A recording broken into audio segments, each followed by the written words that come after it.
Hola, mijos. How are you? I do have another story. Remember I said it looked good yesterday? It's called The Monkey Thieves. Look at all those cakes and donuts and stuff that they're eating. Relax. Close your eyes and picture a band of very naughty monkeys.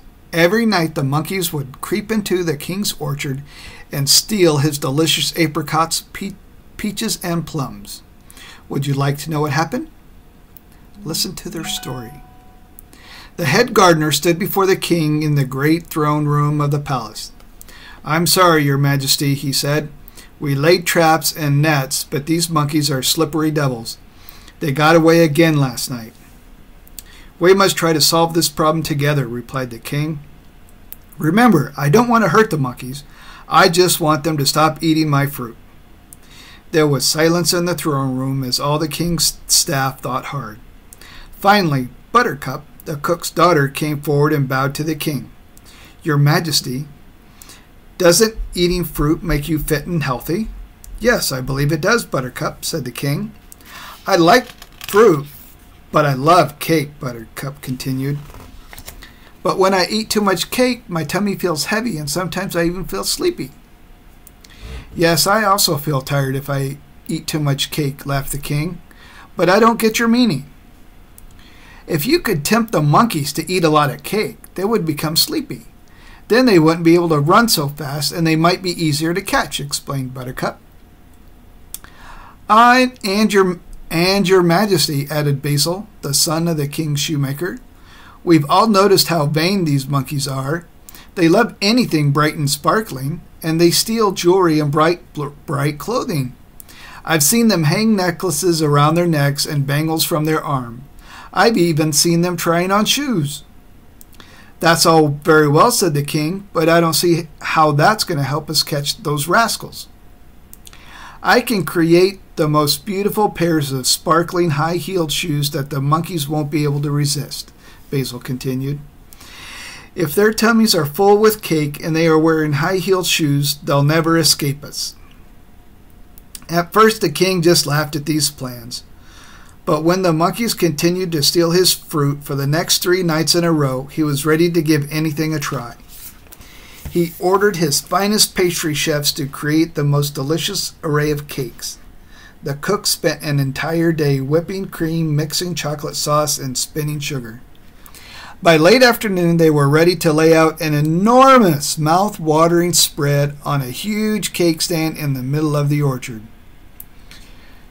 The stand groaned under the weight of the cream-filled cupcakes, iced buns, chocolate sponges, cherry pies, and apricot tarts. The wonderful aroma floated over the orchard.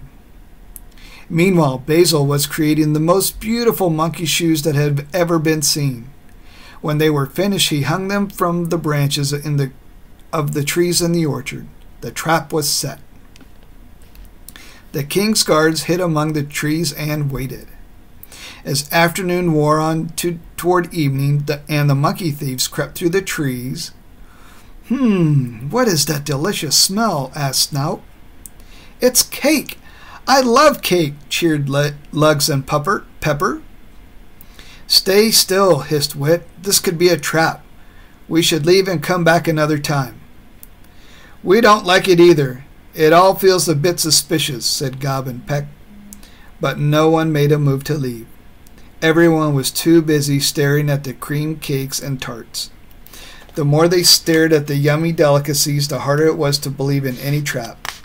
The smell of fresh baking was intoxicating. The monkeys' mouths began to water and their bellies rumbled. "I'll take a closer look," volunteered Snout, and ran off to the cake-laden stand.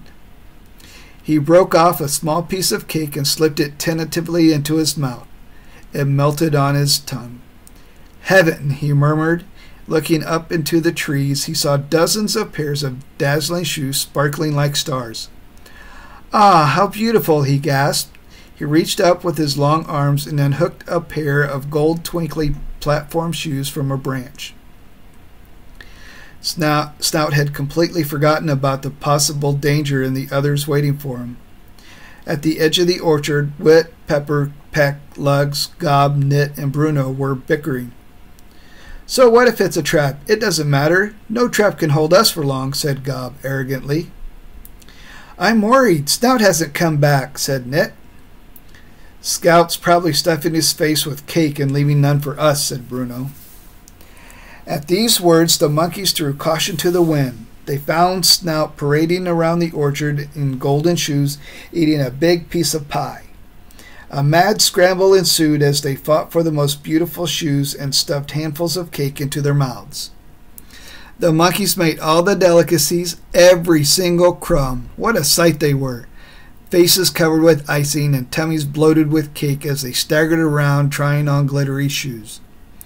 They were soon feeling so tired and full that one by one they lay down and fell fast asleep. Now the guards crept up on them very quietly and pounced. The monkeys awoke in a panic. They'd had no chance of escape.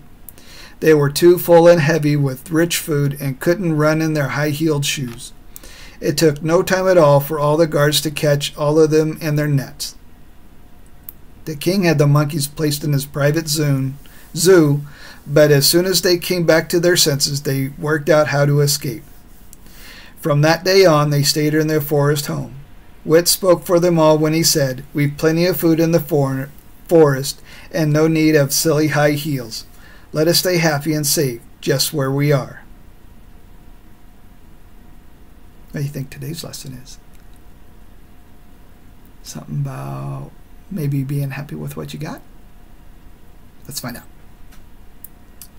We can all be tempted by greed to do things that are silly and even dangerous. As long as we are safe and well, there's no reason to take more than we actually need.